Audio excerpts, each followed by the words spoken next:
بسم اللہ الرحمن الرحیم۔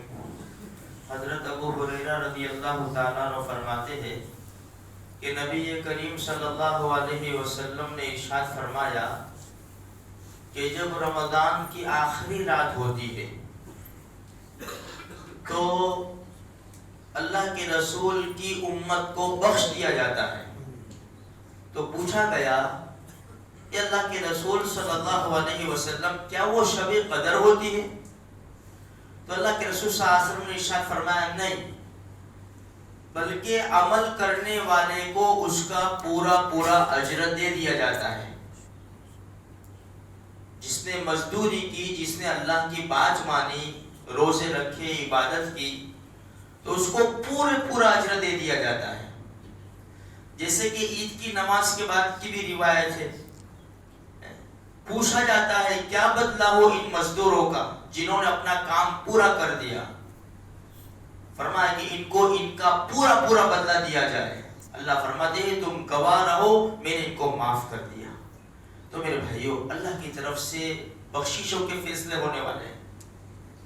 اچھا، روزانہ ہم نے وہ روایت سنی، روزانہ افطار کے وقت 10 لاکھ آدمیوں کی مغفرت ہوتی ہے، اور جب آخری دن ہوتا ہے تو جتنے 29 دن میں ہوئے ہیں، 28 دن 29 دن میں ہوئے ہیں، اتنے آخری دن میں بخشے جاتے ہیں۔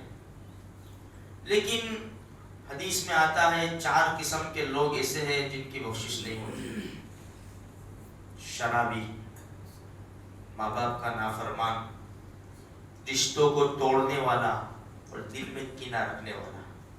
اگر یہ بیماریاں ہمارے اندر ہو تو دور کرنے کی پوری کوشش کرنی چاہیے۔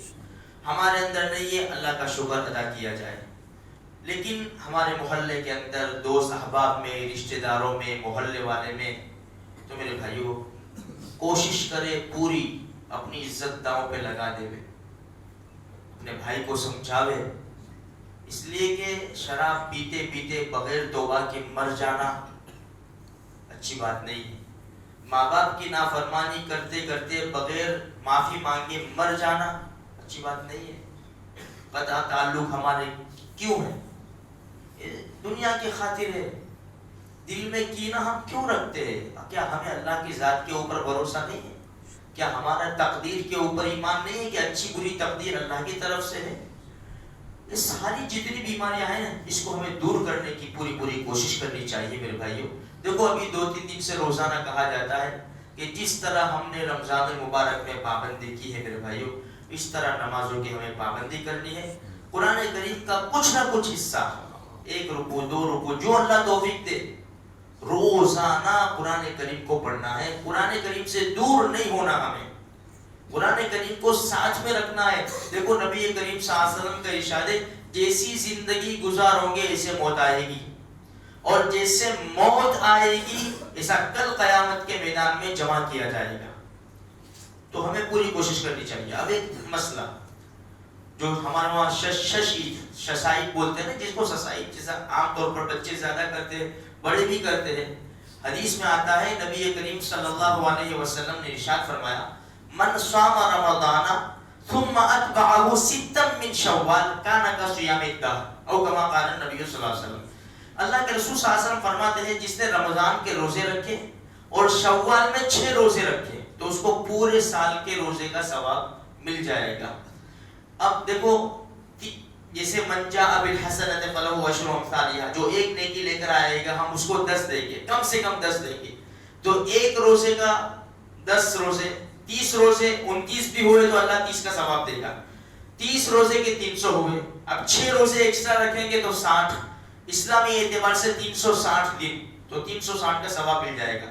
اب یہ شوال کے جو روزے ہیں وہ ضروری نہیں کہ سلگ رکھے، پورے مہینے میں تم کبھی بھی یہ 6 روزے رکھ سکتے۔ اچھا، وہ لوگ جن کو ششید کرنی ہے، سسائش کرنی ہے، لیکن ان کے رمضان میں بھی روزے چلے گئے، بیماری کی وجہ سے، سفر کی وجہ سے، یا عورت کے ماسک کی وجہ سے روزے چلے گئے، ان کو سسائش کرنی ہے، تو جو رمضان کے روزے چھوٹ گئے ہیں وہ شوال میں پہلے قضا کرے، اس کے بعد 6 روزے رکھ لے تو اس برکت اور فضیلت حاصل ہو جائے گی۔ سلنگ رکھنا ضروری نہیں ہے۔ دیکھو سال میں 5 روزے حرام ہیں، 5 روزے سال میں.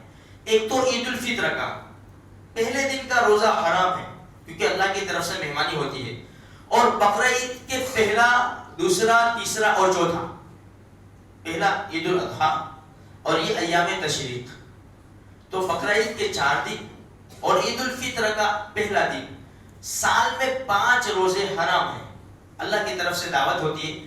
تو پہلا روزہ عید کا نہیں رکھیں گے, اس کے بعد شوال کے جو 28-29 دن ہمیں ملتے ہیں اس کے اندر ہم جس طرح چاہے, بھائی آج ایک روزہ رکھا, 2-4 دن بعد ایک روزہ رکھا, 2-4 دن بعد ایک, یہ مہینے کے اندر ہم کو ختم کرنے ہیں, تو اس کی فضیلت ہمیں حاصل ہو جائے گی. اللہ مجھے آپ کو سارے مسلمانوں کو نیک توفیق بخشے.